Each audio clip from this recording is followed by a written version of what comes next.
There's a bit of the outline, what it is, and why do we still do it.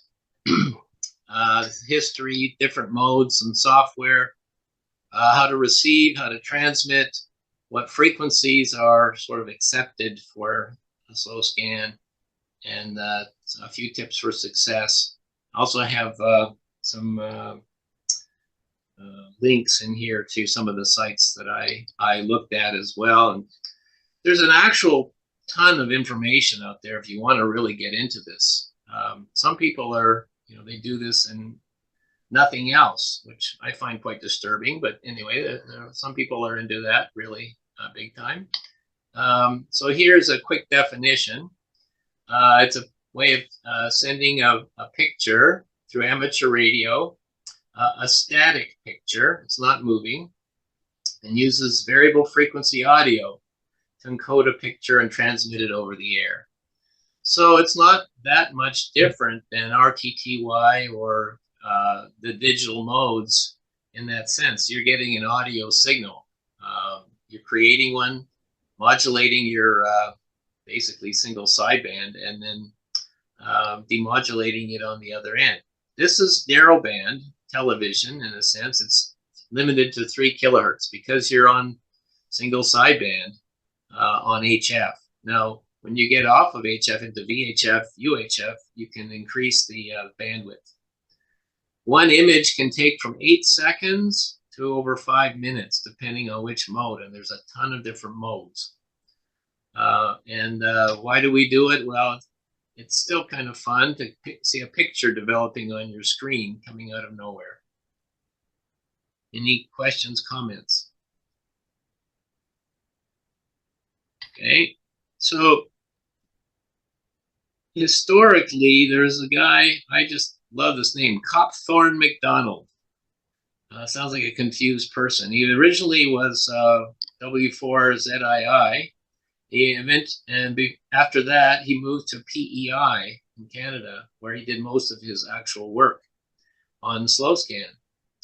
And he used an electrostatic monitor and a Vidicon photosensitive tube for black and white. And the resolution was 120 lines by 120 pixels per line, and was black and white. And when he was developing it, he tested it over a telephone line. The first live tests were on the 11-meter ham band back then, which about 6 months after he started doing this was given over to the CBers. It then moved to the 10-meter ham band. The early equipment consisted of a scanner or a camera, more likely a camera, and generated an audio signal based on the intensity of the black or white. And it was sent, and you had a CRT, a cathode ray tube. I had one of these in 1973, I believe it was. I had an Elmer who gave me a U.S. Army surplus 3-inch diameter long persistence phosphorus tube, which needed 3,000 volts on the, or 2 to 3,000 on the anode, and it glowed bright yellow. And it took 8 seconds to scan from top to bottom one picture, and you could hear the sync pulse go bloop every 8 seconds. And so it needed the long persistence phosphorus because you didn't want to lose the top of the picture while you're seeing the electrons form the middle of the picture or the bottom of the picture. Slow scan TV was first used to send pictures from the moon back in late 1959. And it wasn't long after that that it was approved by the FCC for use in amateur radio. The first commercial systems came out around 1970. And today we use PCs with dedicated sound cards and computer screen, and you can use a camera if you want. That's optional. So it's changed a lot. Now, when I was a kid, I bought one of these Western Union fax machines for $15. I remember I was about 17, 18 years old. And you put the picture on that drum on the right, and that would start spinning. And then you had a electric current. You would modulate it by the darkness of the picture in there. So the best pictures were black and white because they had the most contrast. And you would send that, and it would scan from left to right. And when it hit the right side of that cylinder, it would shut off, and the other guys would shut off at the same time. So you had a sync pulse, and the other guy would have the exact same machine, but he had the receiving station would have a high voltage that would go through some photosensitive paper, and the greater the current, the darker you would burn the image in. And this is how magazines and newspapers sent photographs over the wires for many, many years, is a machine like this. And it wasn't much of a leap from these fax machines to the slow scan TV. Instead of sending the picture to be printed out on this photosensitive paper, you'd send it to CRT. And that would burn the image, but it wouldn't be printed out. It wouldn't be permanent. You just get to see it, and then it would disappear when the next image started to show up. I wish I had my machine from back then. I don't know what happened to it, to be honest. But they were a lot of fun, and we used to do it over 2 meters. So the pictures were really good quality.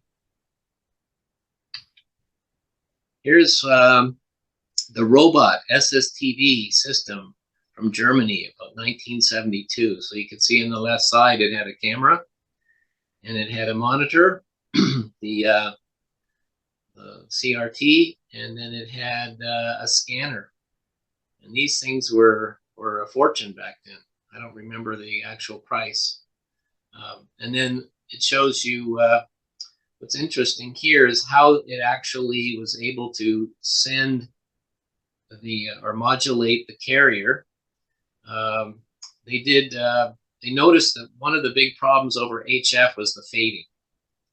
So when you're looking at amplitude modulation, subcarrier amplitude modulation, which they called SCAM, if your system is fading, then the amplitude is got less and less meaning. So they devised a new system that was FM. And so the tones were broken into bands. 1500 hertz, these are in the audio range, was black. 2300 hertz was white. And in between those two frequencies was gray. And they also had a 1200 hertz tone, which was known as ultra black, and it was your vertical and horizontal sync pulses, so that your machine or your screen would be in sync with the guy who's sending if you're receiving, and so on. Today, most slow scan TV is F5. That's audio through single sideband with a maximum of 3 kilohertz bandwidth. So here's an example. You've got, again, your 1200 hertz sync pulse, and your data goes from 1500 hertz, which is black, to white, which is 2300 hertz. So there it's showing you if your image is white on the left and black on the right, it's scanning each line one at a time. And in each line, it starts from white to black. So 2300 down to 1300, 1500 here, I guess. And then it hits the sync pulse. And so it tells you you got a new line. So it's very understandable, very crude, but it works. And when you do it in color, they just repeat it for each, they filter it for red, green, blue, or there's another color scheme as well, and do the same kind of thing from left to right. So there's the color encoding. So you're sending a color bar, red to black, green to black, and blue to black. And you can see in here that they scan each line with 3 different filters. You send the red, green, and blue separately, and then the computer program puts it all back together. The other system is called luminance and chrominance.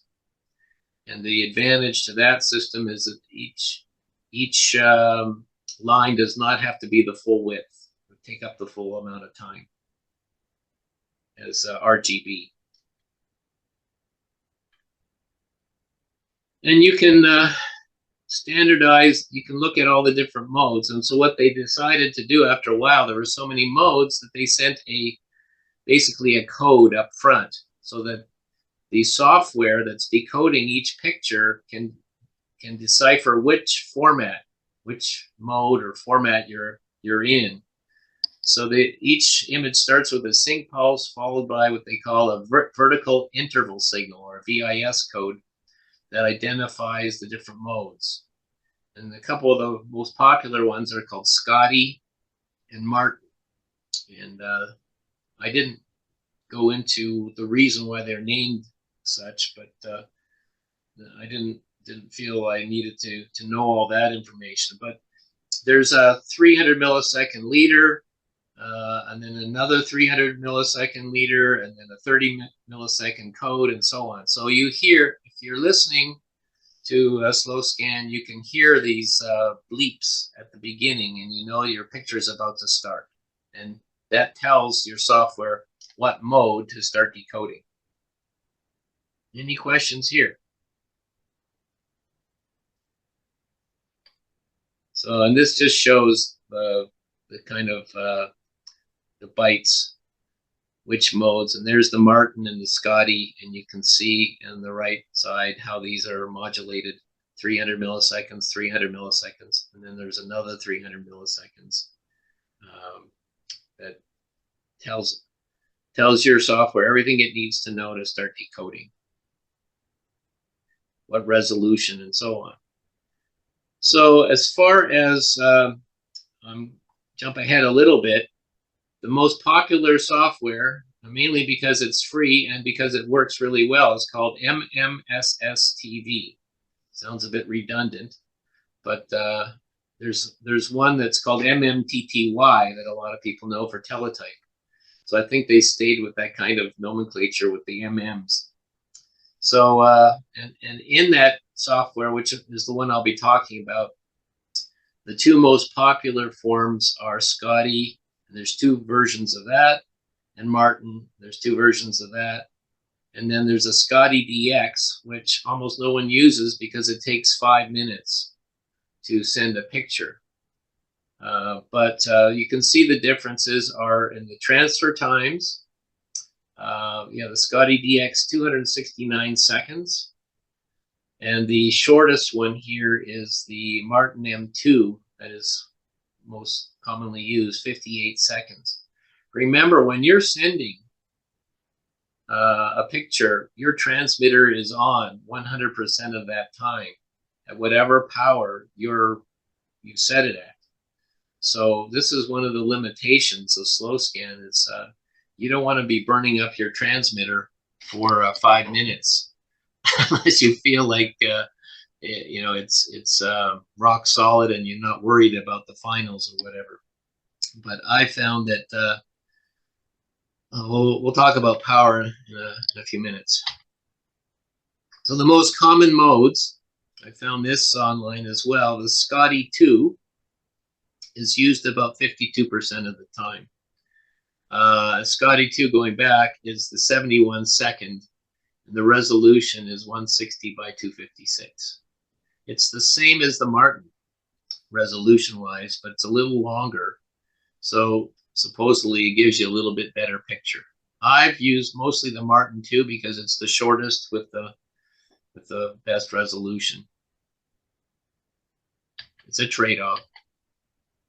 And this is the software I'll be getting into, but if you right-click on any one of these, there's a bunch of modes in the background here. If you right-click on any one of those, it shows you all the different modes in the software that you can try. And it tells you the resolution and the time it takes to transfer the data in seconds. So there's a lot to choose from. But again, going back, 52% of the time it's Scotty 2, another 19% is Martin 2. So together It's probably the lion's share of everything that's going on. So the hardware, if you can do FT8, your radio is probably already set up to talk to your PC, and you can do slow scan by just downloading and installing the SSTV. If you don't have that capability, you can still connect up through like a Rig Blaster or Signal Link, and there's many other interfaces. So as far as software goes, there's the SSTV from Hamsoft. We'll talk about because that's the one I think 99% of everyone uses. MixW, this might be a paid subscription, not sure. Ham Radio Deluxe has their own if you already own Ham Radio Deluxe. And then if you're a radical, kind of like Dan, I think, and you're using Linux, there's QSS-TV. I don't know. Anyway, so there are options. The SSTV was written by this Japanese guy, Makoto Mori. And the last version, if you look at it, 2010, must have been perfection because, or maybe he passed away, I don't know. But it hasn't been updated, I don't think, since. But it works on everything to Windows 7, it says. Win XP, Vista, Win 7. So that's kind of it gives you a time frame of when this was developed. But I know a lot of people use it on Win 10, Win 11. It works fine, supposedly. So that's where you go to this Hamsoft site. You can just Google SSTV. You'll come to this and you download it. I had no problems installing it and getting it going. Now, because of the vintage of software, it's not all that user-friendly, but it's not bad. So you have to play with it like everything else. So to configure it, again, you have to set up for your radio, which COM ports you're on, PTT control, Kenwood, Elecraft, whatever. There's a bunch of a bunch of choices in the drop-down box, and you can. But if you know what your settings are for FT8 or RTTY, you can pretty much use those here. In fact, when I did this, the baud rate, it didn't even have 38,400 as part of the dropdown. I just manually typed it in because that's what I've been using on my rig, and it worked just fine. So to receive, you tune to a frequency that somebody is sending, like 14.230. I think probably 80% of all pictures are sent on that frequency. And if you hear nothing, then you won't see anything. This will be just blank. But all of a sudden, you'll hear a bloop, bloop, bloop. And then this thing starts drawing left to right from the top and scanning down to the bottom. And so you'll start to see pictures. Now, these blank boxes here are where your pictures go and where your templates go. We'll talk about those in a minute. But what's interesting, you see the picture that you're receiving, you see a spectrum display of what it's seeing from your sound card. And then you've got all these different modes. And sometimes if you miss the sync pulse at the front, and you can try guessing at what one of these modes, you can try Scotty 2 or Martin 2, since those are the most popular, and you'll start recovering the signal in the middle of it. But normally, if you hear the sync pulse at the very beginning of the transmission, it'll automatically choose the right one for you. Okay, and another thing to remember is that it follows the same convention of upper lower sideband as you do if you're using voice. So if you're on 20 meters and above, you're going to be on upper sideband. 40 meters and below, you'll be on lower sideband. It also has a nice history tab, hard to see right above the picture in the middle. It says history, and you can go back and review all the pictures that you've ever received and not deleted. And then if you receive a picture, there's a little, it looks like a color bar, RGB color bar. You click on that, there's all kinds of editing you can do. In fact, you can do smoothing of the pixels in your image to try to improve the quality of the image. So for transmitting, first thing you have to do is you have to add your own pictures. It's pretty straightforward. You right click in one of those empty boxes, and you allows you to load pictures like JPEGs or whatever format. And then you build templates, and the templates are how you add information to your pictures. So if you want to add your call sign, your report to them, and so on, their call sign, that's all done in the templates. And then you select your photo and your template to send, and then you press the transmit button. And I make another caveat here that be careful your power. What I tried first was 10 watts, which is the minimum my rig puts out, to my amplifier. And I have a 500 watt amplifier, and it was putting out 140 watts with 10 watts in, and it was still getting hot. So I didn't like that. That was after, I think I did the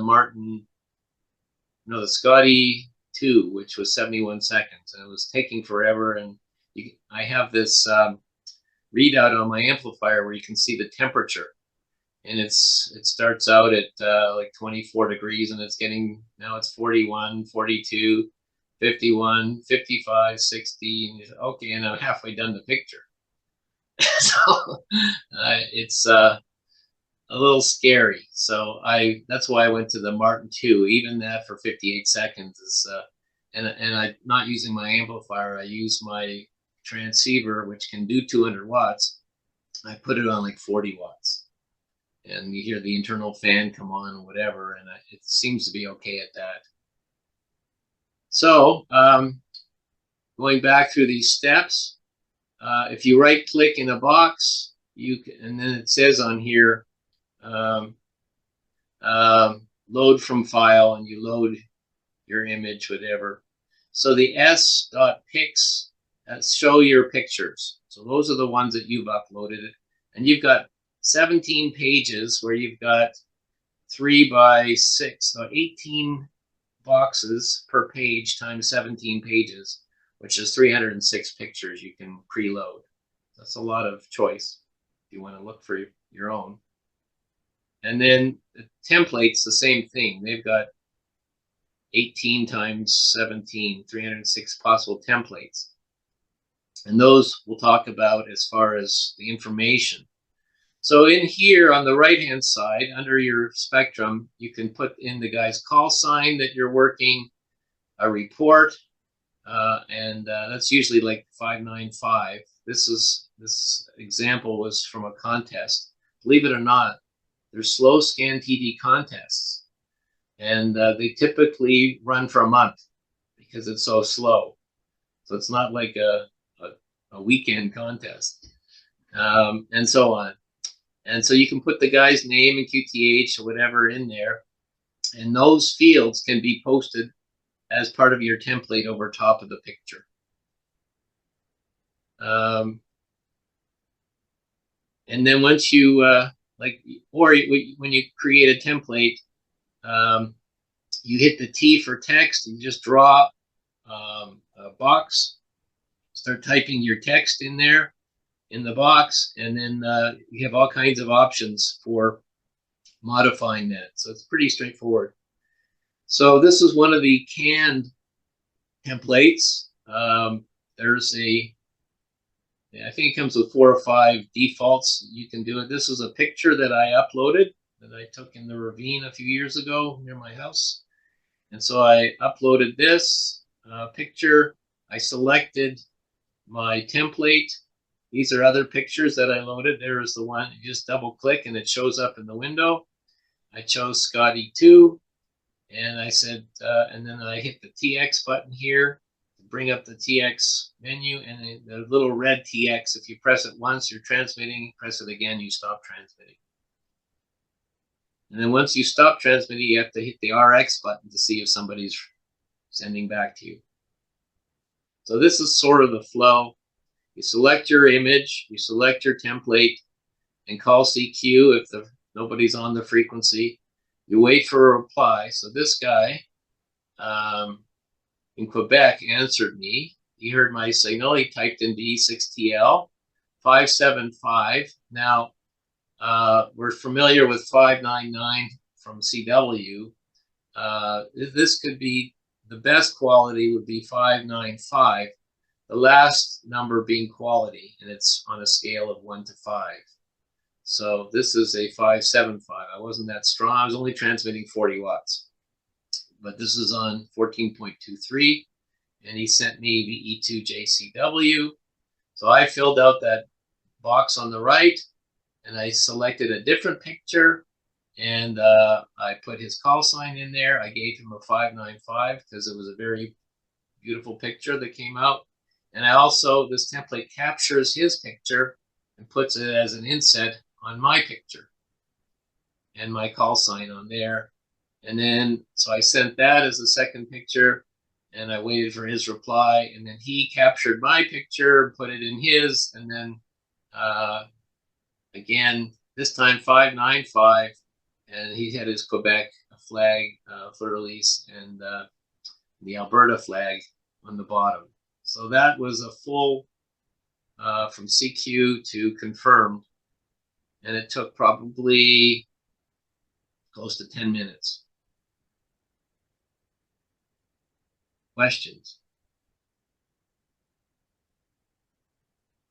So what frequencies are used? Those are the popular ones, and again, we'll post this. Oh, Pat forgot to ask me if we're recording this or not, but are we? I didn't hear the voice. Oh, okay. I'm hearing voices. All right. So anyway, very good, and we'll post the presentation by itself as well. These are the popular ones. Notice that there's 2 on 14.2 because when one's busy, it's natural to go to the next step up 3 kilohertz away and send another picture. So you can do DXing this way or whatever. Also notice that 145.5 is a very common 2-meter frequency. And it turns out this past week, the International Space Station has been sending every day pictures that were supplied by the Russians to commemorate the 80th anniversary of the end of World War II and the Russian victory. So you can actually Google that and see all the Russian pictures that have been they've been put out onto a website called ARISS SSTV Gallery. So you can look at that. They've got 27 images, and they were sent from the space station on a frequency of 145.8. I just found this out this afternoon, by the way, or I would have tried listening. But I don't have this hooked up to my 2 meters yet. 145.8, and my 2 meter is only FM, so I don't have a rig for this. In a mode called Papa Delta 120. So there's still quite a bit of slow scan going on. Tips for success: receive a lot of photos before transmitting, just to familiarize yourself with the procedures, how it happens, and the styles of your fonts and so on. You can put white boundaries around dark letters or dark boundaries around light characters and so on. Change the all kinds of things on there. And I found the Scotty 2 to be about the best compromise with transmission time, 71 seconds, and good resolution, a green, blue, red. But since then, I've been doing mostly Martin 2 because it's not that much different, but it's 58 seconds, which saves me 13 seconds of anxiety that my finals are going to melt. And watch your temperature. Here's a bunch of references. The one that I found the most useful was this guy here, SSTV for Beginners. It's a YouTube video. And again, this will be posted, and they walk you through creating templates much more detailed than what I just talked about and how to do all this stuff. But so that's my intro, and if you get some time, download the SSTV and give a listen of 14.23 and see what pictures you're finding, and it automatically stores them.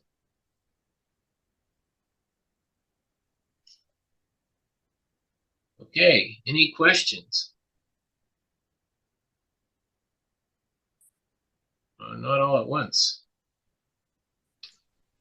All right. I have a question about the picture that you're trying to send, Jerry, like your flowers, the flowers that you had. Right. Does the resolution of that picture matter? Do you want higher, lower resolution? Well, if you had a perfect world, you'd want the highest resolution, because this is actually, when you load them in, this is a point I didn't make, but it's a good question. When you load your picture, it actually forces you to select a portion of that picture, because it's going to be, I forget exact dimensions, something like 326 by 152 or something. It's not super high resolution, so it forces you, each picture you have to draw a box around it. So you're somewhat limited by your resolution that way already. Okay. Is there a print feature, Jerry? There is, but I've not tried it. Okay. The reason I ask is that you can get QSL cards many different ways now. Through EQSL, or you could get them over Slow Scan TV. Everyone should be aware that they're not acceptable for ARRL awards. Now, how we as card checkers determine whether it's a real card or a printed card locally, that's sort of open for discussion. Well, you can take all of these pictures and all of these templates, whether you've downloaded them from HF or you created themselves, and you can export them in a number of formats and print them. So you can always upload it. You can save this, the next one here that I got, I can save that as a JPEG and print it. Yep. So it's easy to import and export stuff that you've created or downloaded. Right. I think my point being that for ARRL, DXCC type stuff, it needs to be an original card. And how I determine that, I'll leave that open.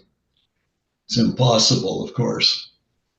Right. Now, I don't believe there's such a thing as a DXCC for slow scan TV for that mode, but there is for digital. Yep. So if you have a slow scan TV QSO and you both log the contact, as I'm sure BE2JCW has done, and I one of the nice things about this is when you call up the picture in the software, and it will actually tell you date and time. So then you can go into your logging program and enter that manually, and it's in your log. You right. Then confirm that with a real QSL card or LOTW. Yep. That's what you'd have to do. There's been a lot of discussion about authorizing the use of things like EQSL or World QSL. Those cards are starting to look very realistic. I have gone in, was receiving a bunch of cards, email cards from World QSL. I had to go into, if you launch one of them and go to the very end, it says you can unsubscribe, which is what I had to do because I wasn't using those for anything. Yeah, I dumped them as well. I know Gord v. SuccessV was in the same boat, getting a lot of email QSLs, which do not count for the ARL or EQSL or anything. Okay, well, let's put that one to rest.